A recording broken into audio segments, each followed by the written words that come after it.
இன்னைக்கு மேட்ச் கண்டிப்பாக ஜெயிச்சே ஆகணும். ஏன்னா இது ஹோம் டீம் கூட மேட்ச்சு. வணக்கம் தோஸ்துகளே, இன்னைக்கு சிஆர்பிஎஃப் லீகில் நாள் 3.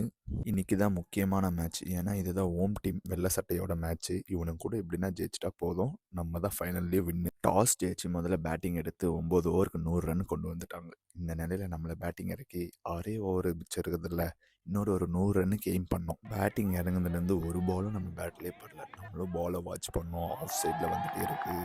சுற்றி பார்த்தோம், ஒன்றுமே மாட்டல.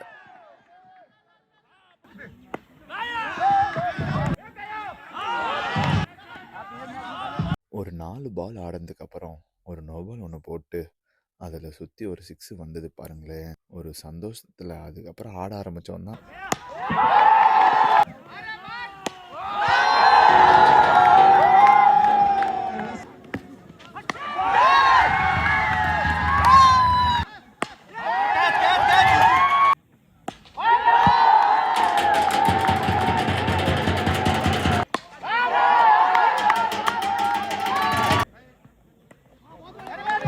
டீமுக்கும் தேவையான நேரத்தில் ஒரு 50 போட்டு ஸ்கோரையும் 194 கொண்டு வந்து ஆப்போனண்ட்டுக்கு 195 டார்கெட் செட் பண்ணோம்.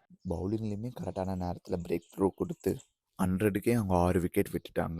கடைசி ஓவரில் 15 ரன் தான் அடிக்கணும். பட் அவங்ககிட்ட 2 விக்கெட் தான் பாக்கி. இந்த சைடு ஓவர் போட வந்தது நான். முதல் பால் டாட்டு, 2வது பால் விக்கெட்டு, 3வது 6, 4வதும் 6. கடைசி 5வது பால் ஒரு சிங்கிள் போய் லாஸ்ட் பால்லையும் 6 அடிச்சு அவங்க டீம் வின் ஆயிடுச்சு. பட் கடைசி வரைக்கும் போனதில் ரொம்ப சந்தோஷம்.